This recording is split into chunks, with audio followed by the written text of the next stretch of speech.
Professional wrestling is the one true sport. Other sports have their share of intense, dramatic moments, but nothing can compare with professional wrestling.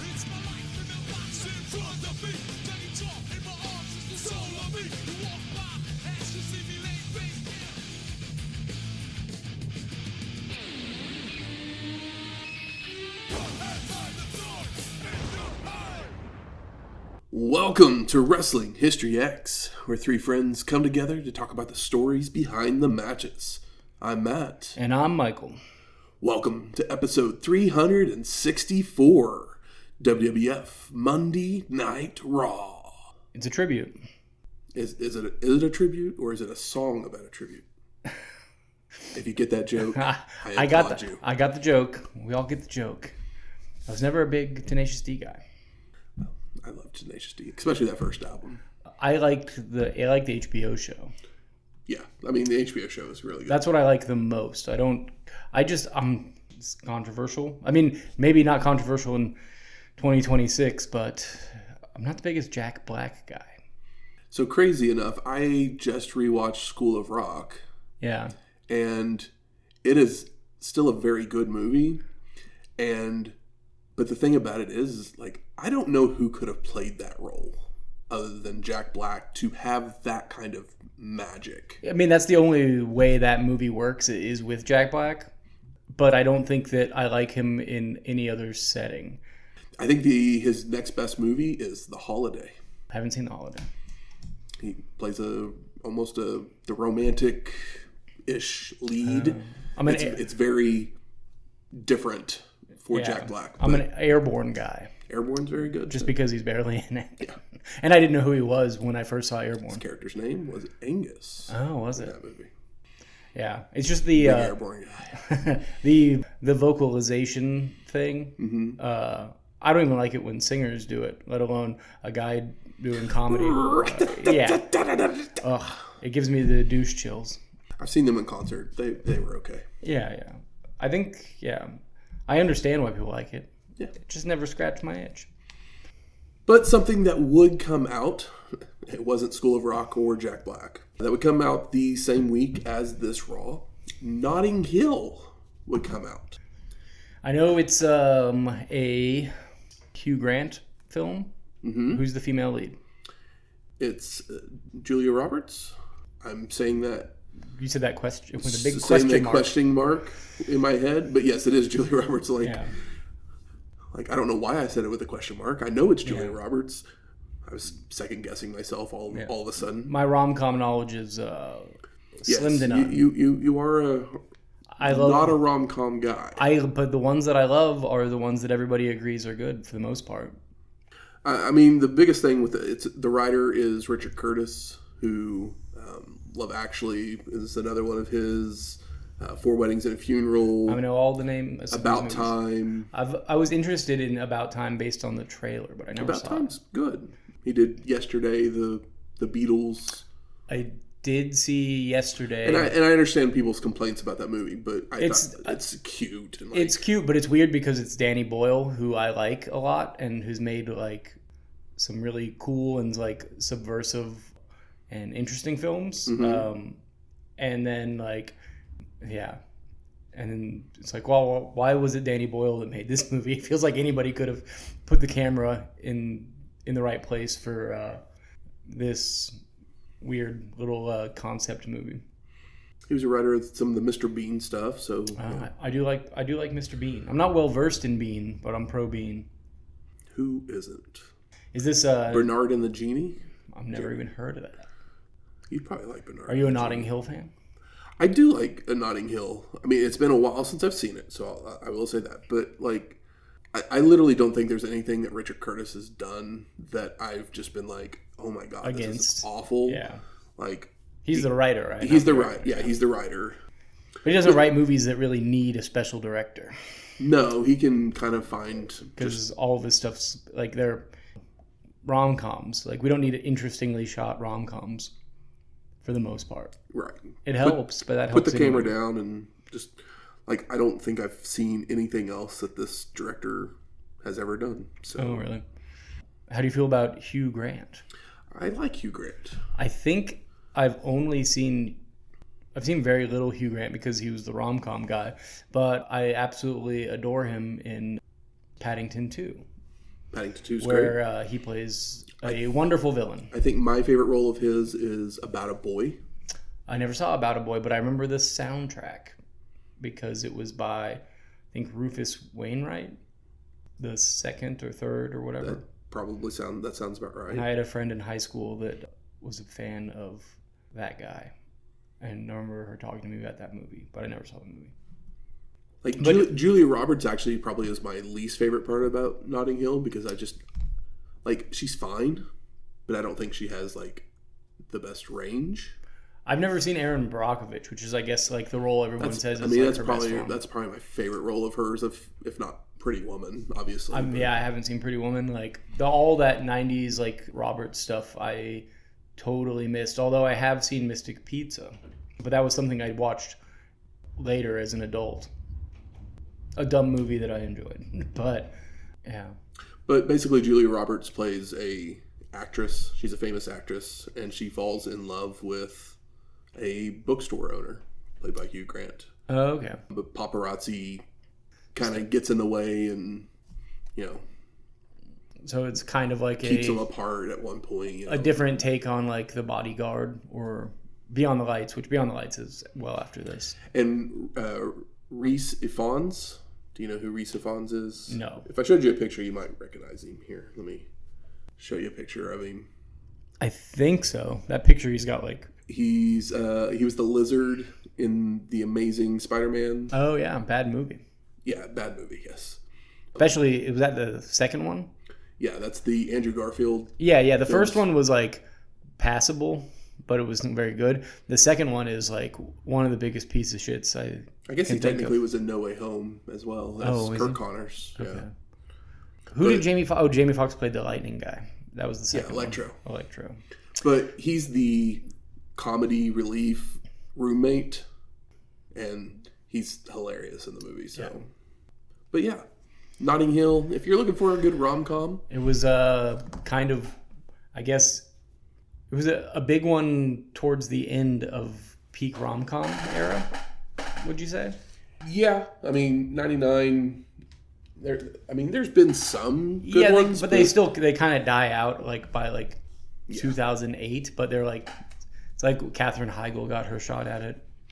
27 Dresses. Yeah, I never saw it, but I said, I just like my. They're very few and far between now. Yeah. Of good, just straight rom-coms, but anything with comedy at this point it's very few and far between. Yeah, I like my Meg Ryan trilogy and Moonstruck, and I'm like, well, maybe I'll be surprised, but typically if I want to fill that void, I just go back to one of those 4 movies. But hey, maybe not start with Notting Hill. I would probably text you if I was I'm feeling like watching a rom-com. I'd probably tell you Pretty Woman first. Yeah, that's one that I know I need to see. Since you haven't watched that one. Yeah, I know I need to see that one. Well, let's talk some Monday Night Raw. Actually, first, I'm going to pat ourselves on the back. We've made it 7 years. Pretty crazy.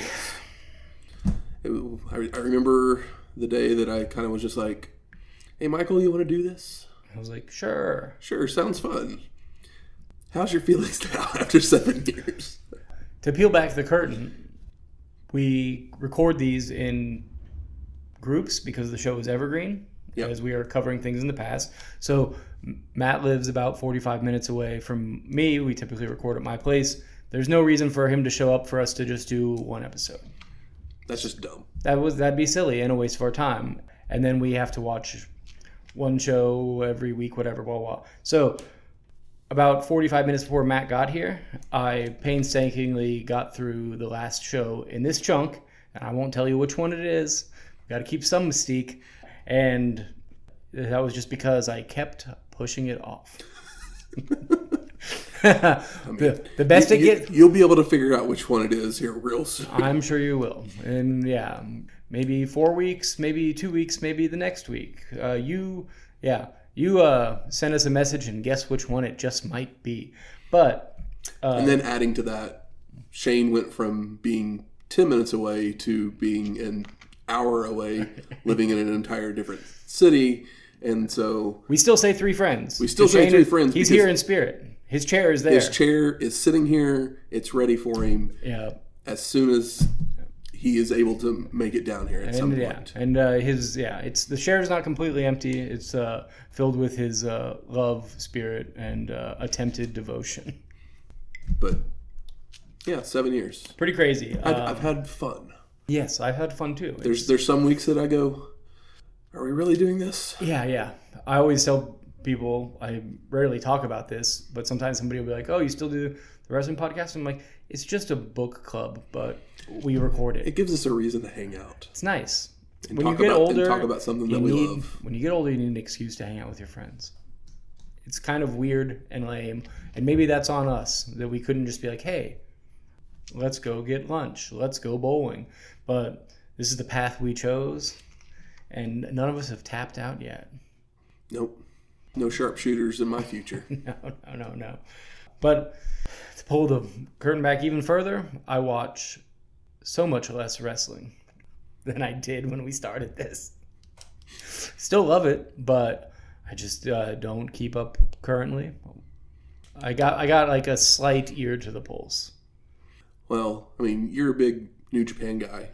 And New Japan's been on a bit of a downturn. It has. I still check in, and I'm hopeful. I try and keep him up. I try and keep him up to date with at least what I think he'll enjoy. And there's still shows. If there's something major happening that he needs to do. Maybe the only wrestling podcast I would ever shout out is Super J-Cast, the only wrestling podcast I listen to.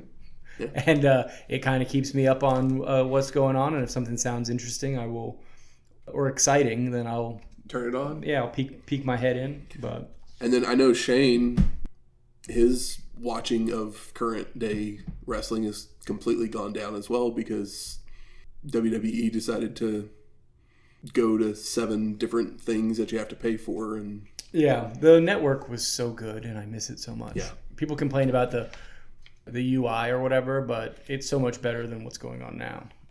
Because at least there was so much stuff. As a wrestling fan, you can go back, you can watch all these old catalog stuff that they had owned, which is more interesting to me than anything modern. So, yeah, I miss it.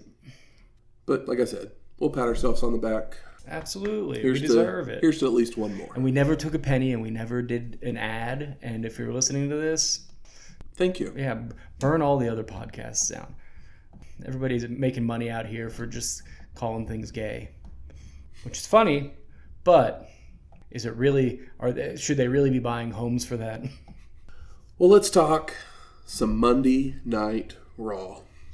This is the 313th episode of Raw, produced by WWF. It would take place on May 24th, 1999, from the Kiel Center in St. Louis, Missouri, with an attendance of 14,604 people and a TV rating of 7.2. Damn.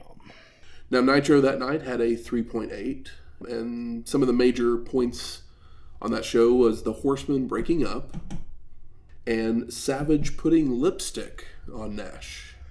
Cool. Horsemen. You want to watch that one instead? Yeah, no, I don't. The Horsemen have been not a thing. They've just been so intermittent. It's like, how could anybody care about the Horsemen? Because anytime they do a new version of the Horsemen, they never last long enough for them to become a staple. Yeah. And then Savage, everyone's happy Savage is back, but it's so hard for me to believe that anybody gave a shit about Kevin Nash in 1999. I'll just leave it there and we can move on. Well, the show gets going. Don't do this at home, and the WWF Attitude Package plays before going to the arena, where the entire locker room is emptying onto the stage area. And the crowd is chanting Owen. Jim Ross welcomes us to this tribute to the life and times of the late Owen Hart, while the crowd chants his name. Howard Finkel has the bell tolled 10 times to pay the respects, where you see Mark Henry crying. And the fans erupt and continue to chant for Owen afterwards as we go to a video tribute with Vince McMahon narration over highlights of Hart. The Vince narration, it's like I don't know who should have done it, but for some reason his was just so generic that and also it was like his show. It just kind of felt wrong in a way. I mean, he's the one that really always does the narration stuff for opening video packages, so I understood totally why it was him. It's a incredibly quick turnaround. It just felt a little nasty. Also, seeing Mark Henry cry is almost worse than seeing any other wrestler cry for some reason, because he's something about Mark Henry. You're just like, oh, buddy. That narration told us that last night, a tragic accident took the life of Owen Hart. He was 34. There are no words that can express the profound sorrow felt today by so many of us who knew and loved this very special human being. Fans throughout the world shared a small portion of Owen's life through his various ring personas. But to know Owen Hart, the human being, was pure joy. Owen loved this business and loved to entertain, both in it and out of the ring. He was a consummate performer and a legendary prankster. In the extended family of professional wrestlers, respect does not come easily and is not taken lightly. Owen Hart had that respect. He was more than just one of the boys. Owen Hart was a friend and a brother to all. Our locker room and our lives will never ever be the same again. A loving son, brother, uncle, husband, and father. Owen is survived by his wife Martha, his sons Oj, and daughter Athena. Our prayers go out to the entire Hart family with heavy hearts and the deepest of sympathies for his family. We say goodbye. If the legacy of a man's life is measured by the lives he touched and how much he is loved, then a big piece of Owen Hart will live on in all of us. You should have read the voiceover, man. Well, thanks. You're probably like 16 at the time. I was 18. Okay. They could have hired me. Yeah. WWE, if you're listening, you still want to hire me for voiceover work, I'd be more than happy to. I'll take your money. You fly to Saudi Arabia? Sure. I'll take the money. Back in the arena, Stephanie McMahon shown crying as the crowd continues to chant when JR tells us that this show will be a 2-hour tribute with 10 matchups and the candid sentiments from many of the wrestlers. 10 matches. Yeah. 2 hours. So you know they're not going to be very long. Yeah. But first we get Mick Foley, who, says that Owen was his son's favorite wrestler, telling a story about how when Hart got his hair cut, his son was so happy that he looked like Owen, followed by talking how his kids would chant Nugget, thinking it was a good thing, before saying there should be a special place in heaven for Hart as we go to break. Mick Foley's kind of the best person to start the sentiments off with because he is the most beloved human in the WWF at this point. He's not Stone Cold Steve Austin, where everybody loves him and they shit their pants, but everybody has a bizarre human connection with Mick Foley. It's impossible not to love him, and then he has an actual story to tell that is charming and sad and full of heart, no pun intended.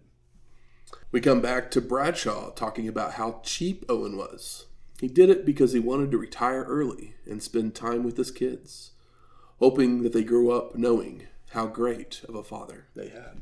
I also like this one because it was also truthful, because we all know he's in Vince McMahon's voiceover. He says Owen Hart loved the business.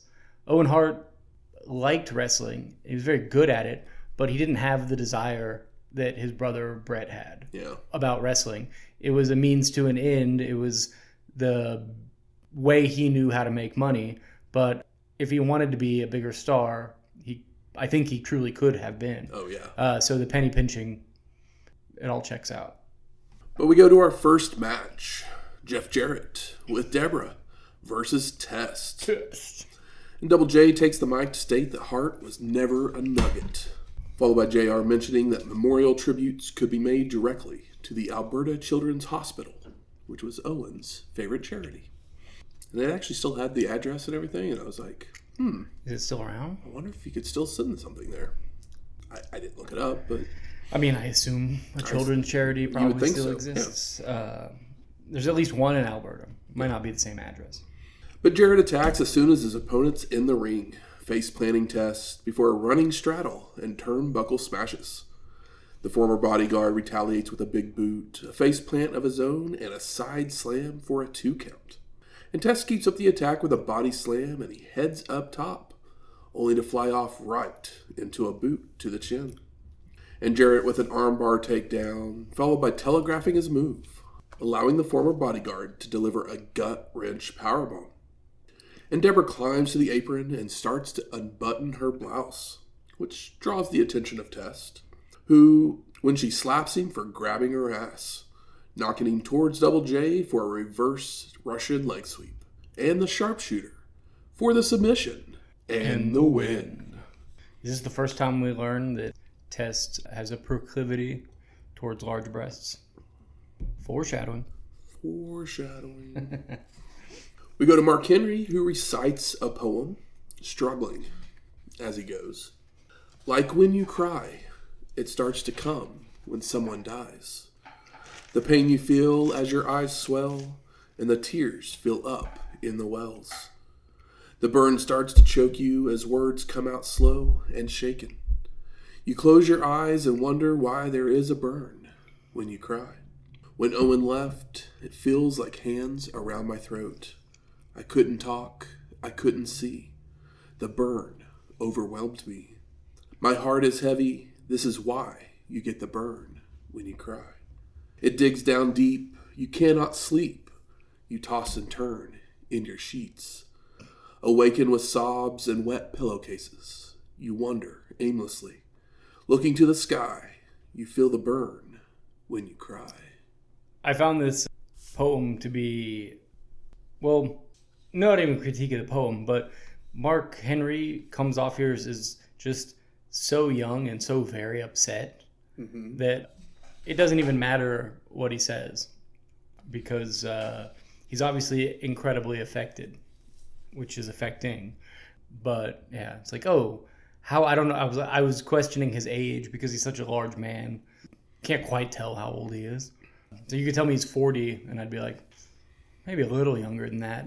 But if you told me he was 22, I'd be like, what are you talking about? This guy's a behemoth.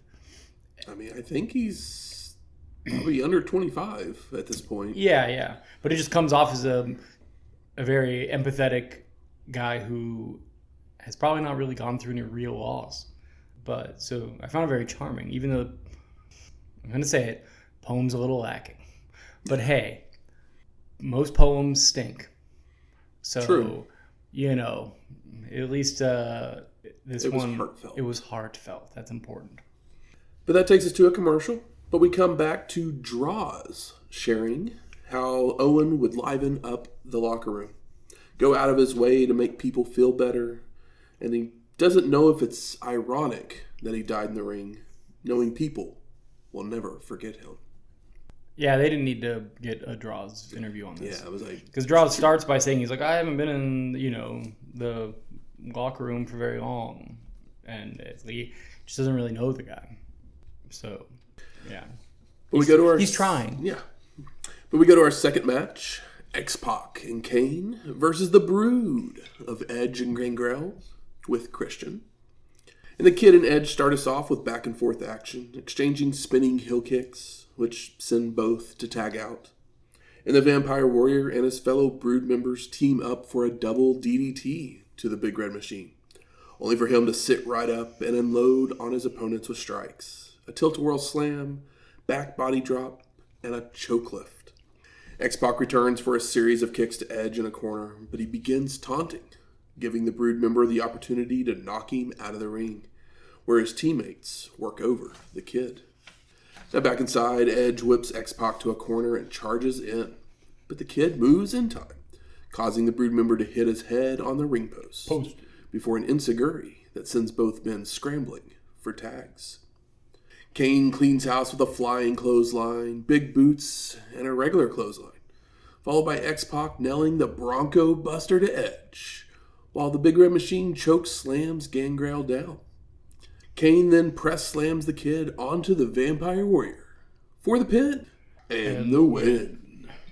We then go to Chyna and Triple H, where she talks about Owen's humor, always making people laugh, but today is making people cry.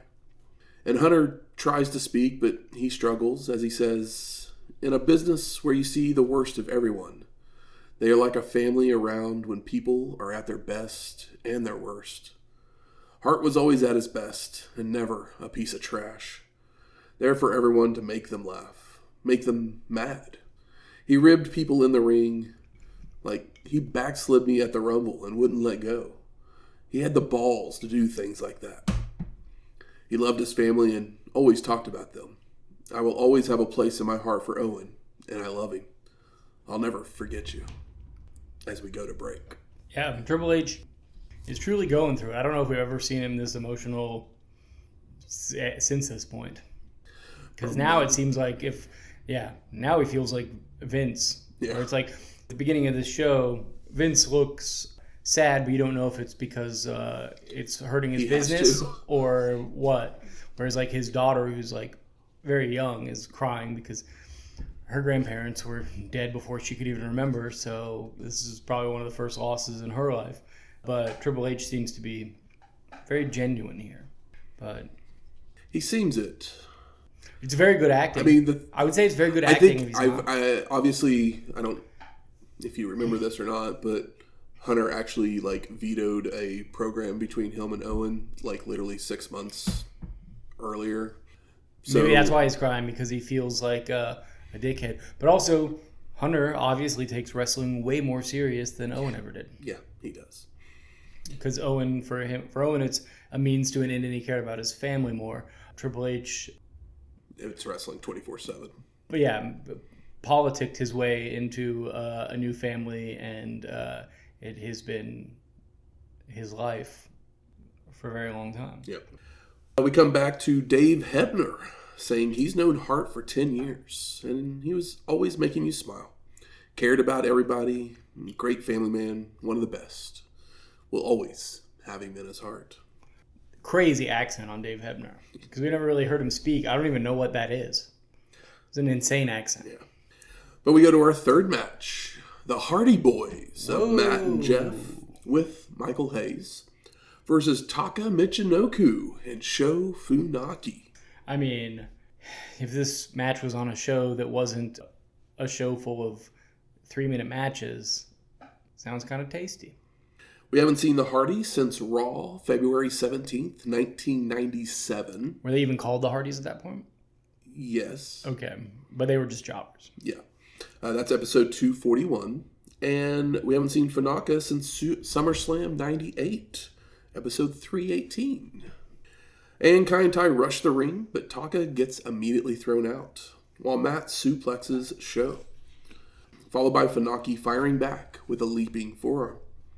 Michinoku hits a spine buster before Kai and Tai teams up for a Boston Crab basement dropkick combo. Love it. Followed by a turnbuckle smashes and an attempted tornado DDT, only for Matt to shove Taka off to the mat and make a tag.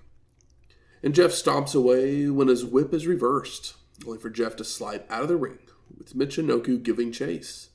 But Hardy jumps back in to fly over the ropes with a somersault senton. Now back inside, Matt returns for a double team where Jeff leaps off his back into a calf kick to Taka, which we'll know soon as poetry in motion, along with a clothesline by Matt. A double team faceplant of Michinoku with Jeff climbing to the top for a corkscrew moonsault, only for Taka to avoid and pick up his opponent for the Michinoku driver, allowing him to make the crawl for the hot tag. Funaki cleans house with drop kicks, but he gets taken out of the ring by a clothesline from Matt, where Hayes gets involved by whipping Sho into a springboard dropkick from Jeff. And Taka comes flying out with a plancha onto everyone, leading to Funaki taking Matt back inside, only for the Hardy to reverse a whip into a not-named twist of fate for the pin and the win. It's funny to see Michael Hayes walk out with the Hardy Boys, But for them to actually be billed correctly and get their first like big win on television on a show that's not about wrestling really, or where the wrestling is not the most important thing. Not at all. I'm glad that it's not presented that way, to the point where it almost feels like maybe we just shouldn't have wrestling.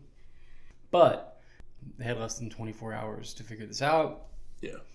But yeah, it's like, oh, somehow it makes sense that Michael Hayes goes out with the Hardy Boys. They both like to dress like idiots. All three of them like to dress like idiots. We go to Bruce Pritchard, who talks about how fun and entertaining Owen was as we go to commercial. Yeah, my notes say Bruce Pritchard says stuff. Yep. Which, if you know Bruce Pritchard, it's kind of what he does. He just says things. We then come back to Dustin Runnels, speaking about how Hart was a tremendous family man and a prankster, telling a story about how Harley Race had cooked a pot of chili, only for Owen to pour an entire bottle of hot sauce into it, which caused Race to go after him with a stun gun. Maybe the best story. Yeah. It really gives you an insight to who Owen is and the prankster nature of him, because everybody's like, oh, he's this lovable prankster. It's like he does something fucked up and you get really pissed off, but at the end of the day you realize it's funny and you still love him, or you love him more. But for him to have the balls to dump a bottle of hot sauce into Harley Race's chili at a barbecue, it's like the last guy I'd want to piss off. So funny. And yeah, and then it's also a show favorite in Dustin Runnels.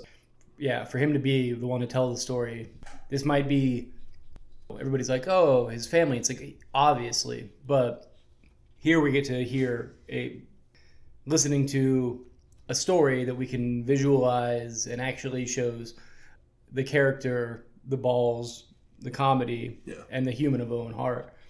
So I got a lot out of that. We go to our fourth match, Hardcore Holly versus Ken Shamrock.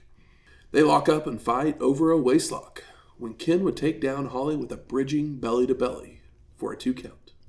And both men try for hip tosses when Shamrock rolls up Hardcore Holly for a near fall, before a leaping back elbow and a leg lariat, followed by a hurricanrana and applying the ankle lock for the submission and the win.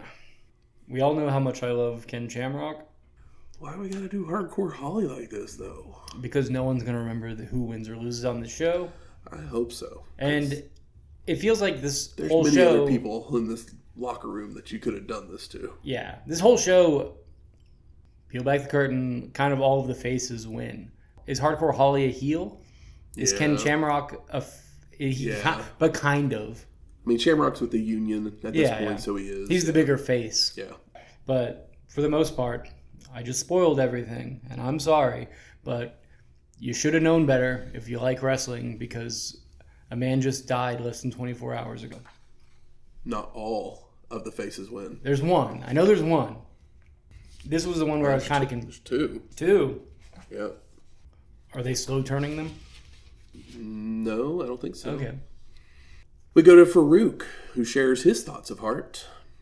It's hard to put into words, but when you leave your family at home, this becomes your family on the road.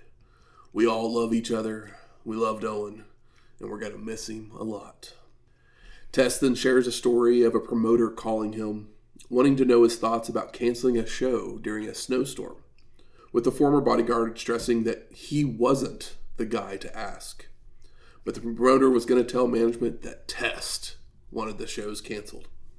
And the former bodyguard then reveals that he literally didn't find out that the voice on the other end of the phone was Owen until that morning. Like, after he had passed away. Owen doing the bit just for himself is, I think, the funniest thing you can do is the bit for yourself, where it's not for anybody else. Yeah. It's just funny for you. And then this is one of the other stories where it's like, Tess doesn't really know Owen very well. No. But this happened 24-ish hours ago. I mean, I don't know if the story itself happened that weekend, but it happened recently enough that he hadn't learned that it was Owen Hart that was the one doing it. Yeah. Yeah. So yeah, I like these. that was actually probably one of my favorite stories. Yeah. This and the Dustin one, because obviously you're Jeff Jarrett's and the guys that like were really friends with him and like are broken up and it's hard for him to get through it are really meaningful. But I just love the slight insights into the lore of the human Owen Hart. We go to our fifth match, Mr. Ass, Billy Gunn versus Mankind.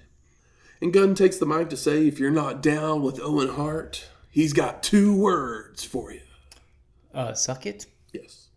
And the 2 competitors lock up and exchange strikes as JR tells a funny story about Owen stealing his hat several times, with Foley being beaten down in a corner, giving Mr. Ass the chance to show off his thong, only for Mankind to fire back with strikes, a back body drop, and a clothesline that sends Gunn to the floor.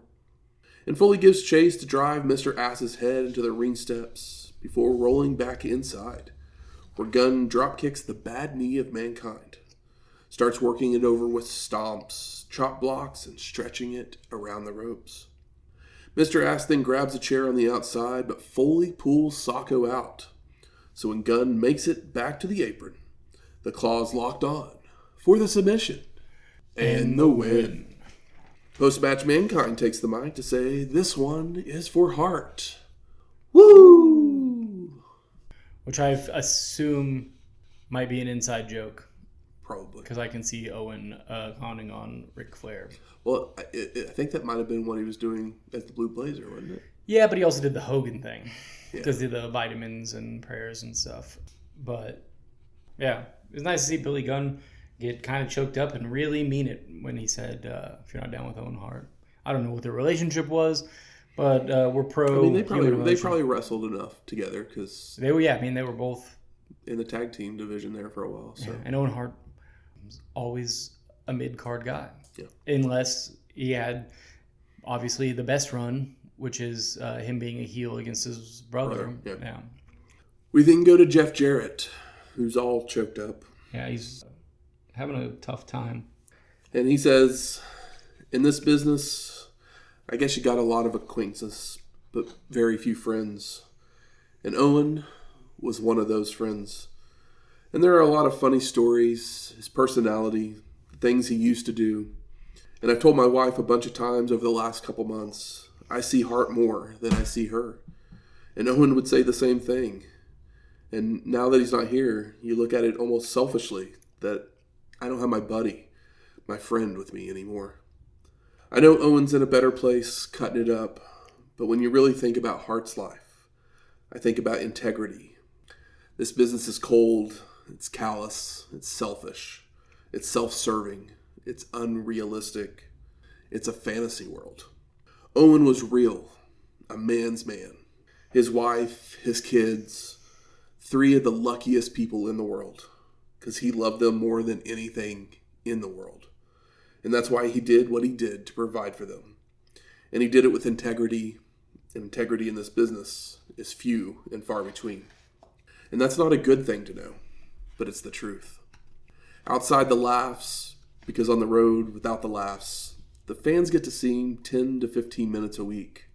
But when you see him 24 hours a day for 10 to 12 days at a time, he was one of the guys who made it fun, made coming to work entertaining off the camera. And that's as important as on the camera.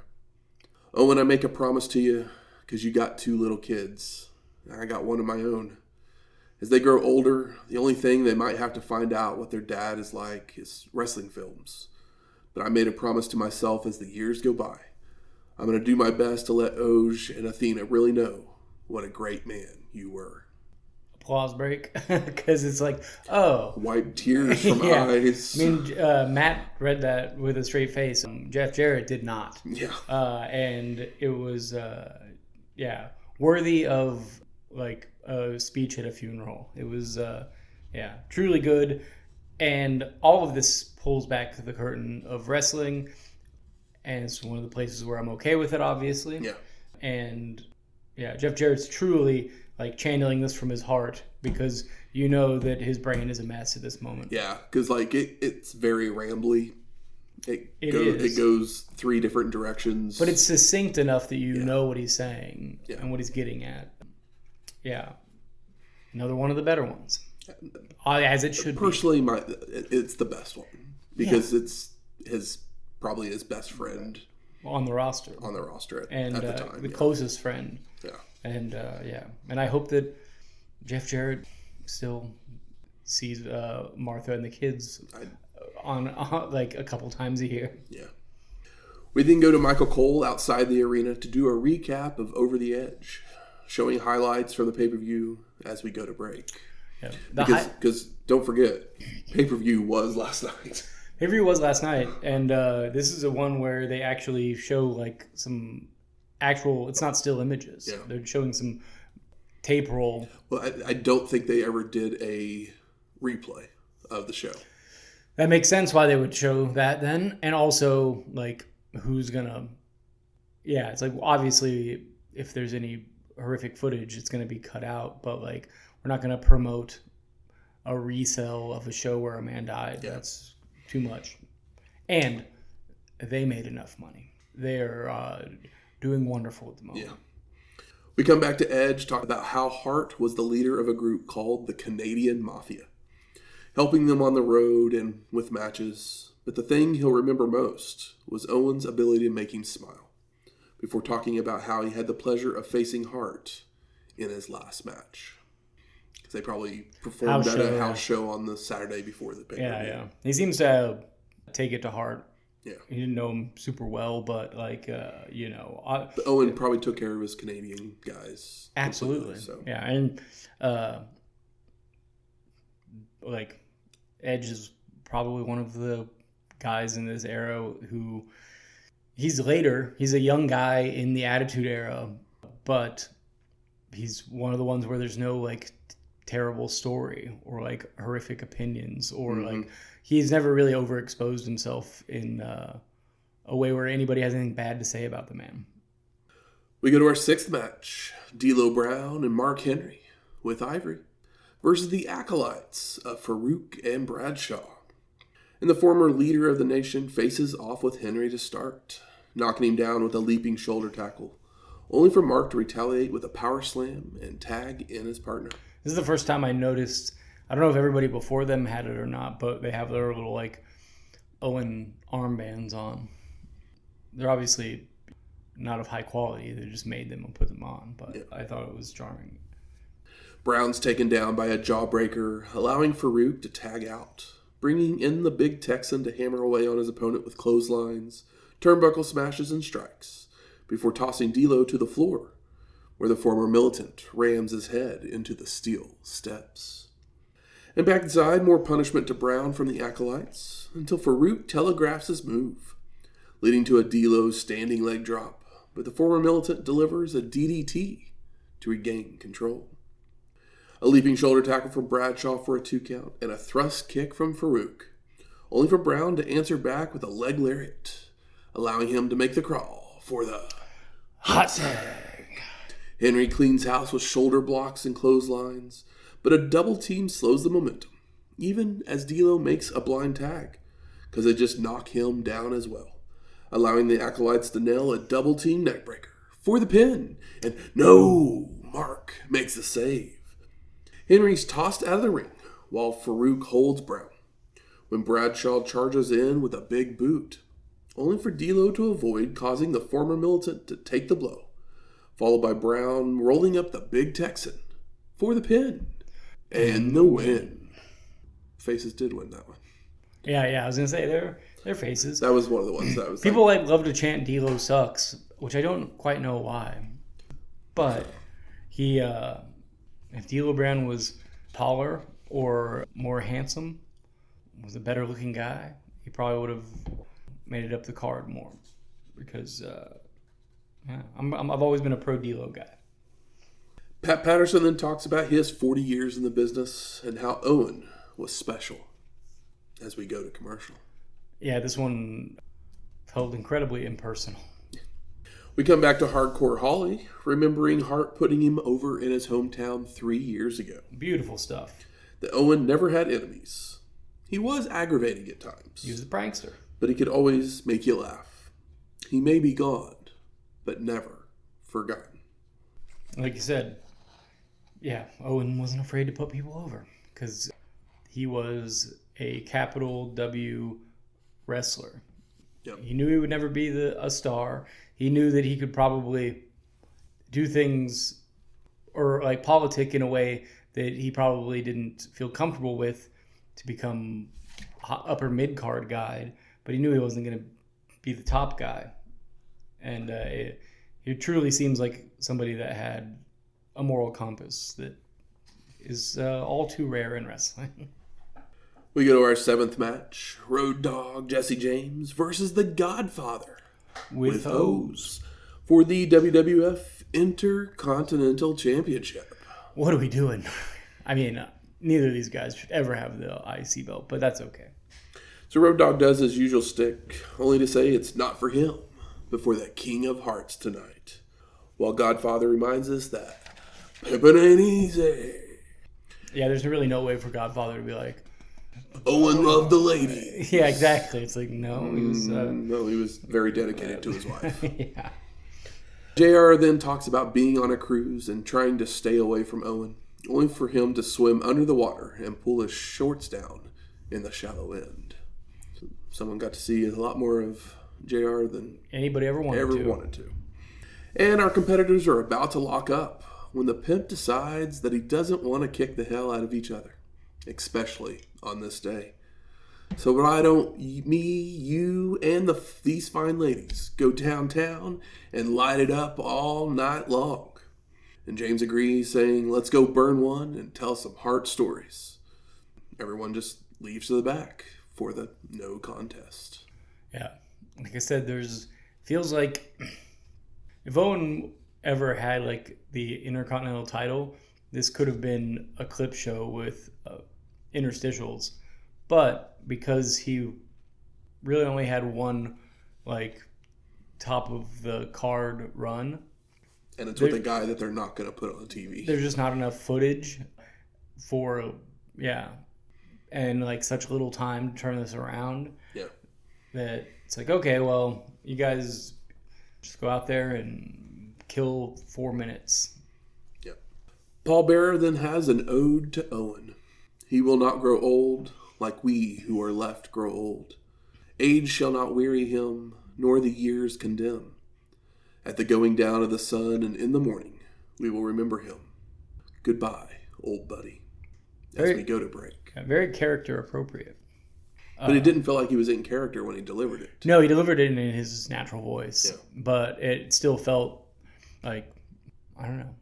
We all know him to be the shrill, cackling man. But if you know anything about wrestling, you know that he was an actual minister and blah, blah, blah. A man of faith. So, you know, he knows how to...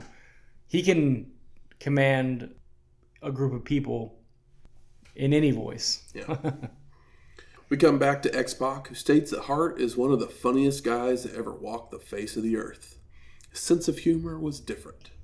In the ring, one of my favorite guys to work with, but it's a freaking nightmare. I can't believe he's gone. I'm gonna miss him. I want to say a prayer for his wife and his family, his 2 children. Owen's one of the best. Yeah. This was sloppy, but very genuine. As much as I think that Sean Waltman is a charming guy, he's not the sharpest knife in the drawer, No. But I don't think he's even capable of being fake. No. Yeah, so. We go to our 8th match, Al Snow versus Triple H with Chyna. And we get a back and forth to start when Snow hits a leg lariat and a forearm that sends Hunter to the floor, followed by a baseball slide. And Al continues by running his opponent into a ring post. Posted. Before rolling him inside, only for Triple H to respond with a high knee and whipping him to a corner, where Hunter stomps away. Snow is choked on the ropes, with Chyna getting a few shots in as well, when Triple H nails a vertical suplex and a rolling knee drop for a 2 count. And Al fights back with right hands, a clothesline, and headbutts, followed by a back body drop and a body slam, leading to Snow going to the top, only to miss a moonsault, allowing Hunter to deliver a pedigree for the pin and the win. So that's a heel win. That is a heel win. Yes. But he's also higher on the card. Yeah, he's Triple H. Glad they didn't put the Hardcore Championship up for grabs. Yeah, we don't need Triple H having the Hardcore belt. Yeah. I've still never been a Triple H guy. Maybe I will see the light as we go further into him becoming more important to this show, but he was never anybody I truly cared about. Road Dogg then talks about how hard it is. It's really too soon to be asking his feelings. And he says he got to know Owen real well the past 6 months. They were a lot alike, doing it for their family, knowing he's in a better place and will be praying for his family. Road Dogg looks very upset. Mm-hmm. But he said he just met him 6 months ago, which I found hard to believe. He got to know him real well. Well, okay, yeah. I mean, he's always probably known him. But... Okay, yeah. Cause, yeah, it feels slightly performative, but maybe I just wasn't reading it correctly. It doesn't really matter. But, yeah. I mean, I think the truest thing he said was that it's too soon to be asking his feelings. And, like, literally, it's 24 hours later. Like, none of these guys really have... Yeah. Like, had time to process. People are either a wreck or, at the very least, they're incredibly bummed out. Yeah. Because they can all see themselves in that place. Because most 85 to 90% of the people on the roster, if they were asked to do what Owen was asked to do, they would have done it. Yeah. So. Yeah. Gerald Briscoe always had a lot of respect for Hart. He had a drive in his heart to do his best, and he succeeded. Never cutting corners, and always making people happy. He's the only one to reference Bret Hart and the Hart family in a meaningful way, which I found, it's like, oh, they talk about his wife and his kids. They don't talk about his brother that was there 8 months ago or whatever. Like, more than that, maybe. It's been over a year. It's been a year, but still, it's like, guys... A lot of you guys really know Bret. I mean, obviously Tess doesn't know Bret very well. But yeah, so I thought it was really cool that Briscoe wasn't afraid to talk about his brother. We go to our 9th match. Big Show versus Goldust with Blue Meanie. You know what's crazy? What's crazy? Blue Meanie's still in the WWF. Nothing against him. I like him. And the Golden One gets in Show's face before shoving Meanie into his opponent, who hits Big Show, but it doesn't affect him. And Show grabs Blue Meanie by the throat and goes to lifting. Goldust delivers a low blow, followed by attempting a double clothesline, only for Big Show to break through and bounce off the ropes with a leaping double clothesline of his own. Show then chokeslams both men and makes the cover for the pin and the win. We then go to Debra, who's all choked up, calling Owen a great person, wishing everyone saw how funny and cheery he was. Hart would always mess with her, and the last thing they talked about were her shorts, because she did not like them. Debra continues that they had a bunch of autograph signings this week together, and knowing that you can't take life for granted that she loves him. Can't believe he's gone, but feels honored to have worked with him, as we go to commercial. Another really great one, obviously. She probably didn't know Owen as well as Jeff did, but she was close friends with him, and yeah, did a good job. We come back to Shane McMahon, who tells a story about Bret and himself at a bar 10 years ago. Owen had just gone to bed, so they decided to wake him up by tackling him, only for Hart to get his revenge by stealing his brother's boots and Shane's stuff and putting them in the shower. McMahon starts to say how far back their families go, but he gets all choked up and just reverts to saying how much Owen will be missed. Godspeed. You could tell he had more to say, that he just couldn't get out. Couldn't get it out, yeah. Yeah, he's a young guy who also probably hasn't seen a lot of loss, and if his dad asked him to drop from the top of a fucking catwalk, he probably would have done it. And he has, probably 10 more of these stories. And 10 more of these stories. Nine of them couldn't have been told on air. Yeah. We go to our 10th match. Val Venis versus The Rock. It's the only time we see Val Venis versus The Rock. Just guessing. Val takes the mic to reassure the ladies that the big Valboski will have his day in the sun. But tonight, we're all here to celebrate Owen. And Rocky takes the mic as well to say he's finally come back to St. Louis. And with great pride that the most electrifying man in sports entertainment can entertain Hart. But he's gonna kick Venus's Rudy Poo candy ass. And The Rock continues that he loved Owen, and this night is his. So with the millions and millions of people watching, he dedicates this people's elbow to Hart. I found this a bit tasteless. People love to chant along with The Rock. I know, but it's just like, even Billy Gunn's was more appropriate. Rock seems very wedged in. Val goes after Rocky, working the hurt arm, because, still has the cast on from the pay-per-view, until The Rock counters into a rock bottom and the people's elbow for the pin and the win. We then go to JR and the King, and Ross hopes that he can be as good of a man as Owen so we can see him again someday. Beautiful stuff. While Lawler says he learned a valuable lesson last night from Hart, as he was holding him in his arms, knowing that if Owen had one more thing, he would tell his family he loved him, making him realize to never leave home without telling them how much you love them. Yeah, the Lawler ones are always a bit tougher because he's always such the heel color commentator that it's like, oh, he's having a real moment. And and because of the extreme character, when he drops down to being human, it hits a little harder. Mm-hmm. Glass breaks, and out comes Stone Cold Steve Austin. And he gets tossed a pair of beers, and opening them up to toast a picture of Owen on the screen, before just leaving one in the ring for him, as JR says his goodbyes, and we get the in memory of Owen Hart screen one more time, followed by fading to black. So I ask you, Michael, what are your overall thoughts of Monday Night Raw, May 24th, 1999?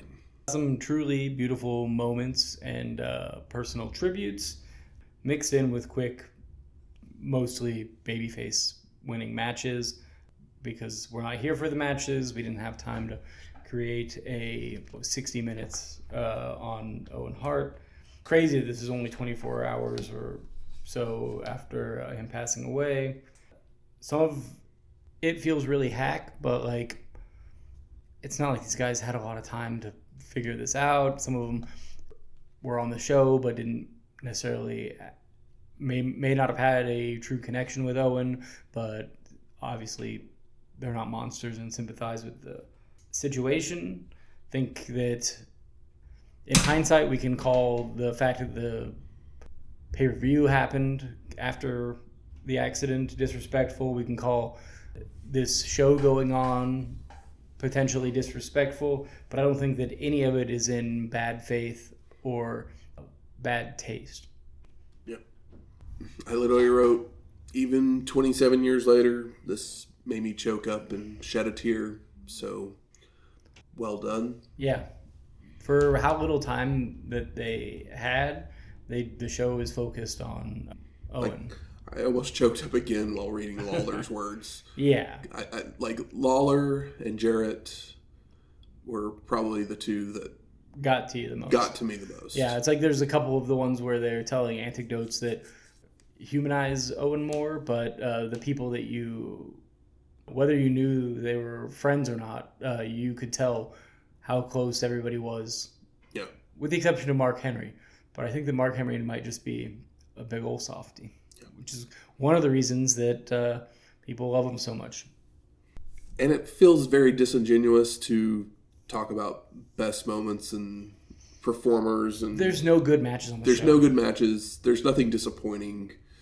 The only disappointing There's nothing surprising. Might just be like some of the things that you felt were like kind of, it's like, why is this guy talking about Owen? Or like it didn't come off very well. Like I thought the Rock's tribute to Owen felt like it was still Rock forward, but it's not necessarily his fault. I can't decide what I think his intentions were. That would be disingenuous and stupid.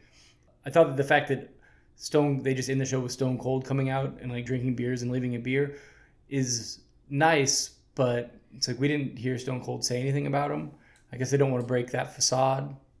I mean, I don't know how close they were. I think he didn't work in the WWF when Owen was. I mean, Owen's the one that hurt him. I mean, yes, that's also another thing that went through my mind where it's like, oh, weird, but it's like that's the top guy. It's literally just because he's the guy. He's the guy, so you have to have him come out. It's the same reason why The Rock came, because like it doesn't fit Undertaker's character to make any kind of statement. So that's why Undertaker didn't make a statement. Because the Undertaker stayed in character until he retired, basically. Yeah. So like some people could break character enough. The characters that were more human. Yeah.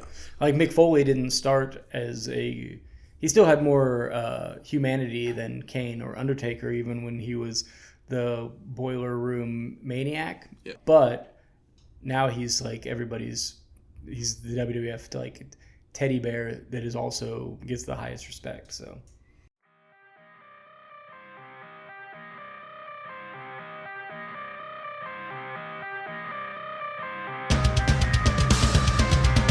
For the thousands in attendance and the millions watching around the world, ladies and gentlemen, let's get ready to rumble!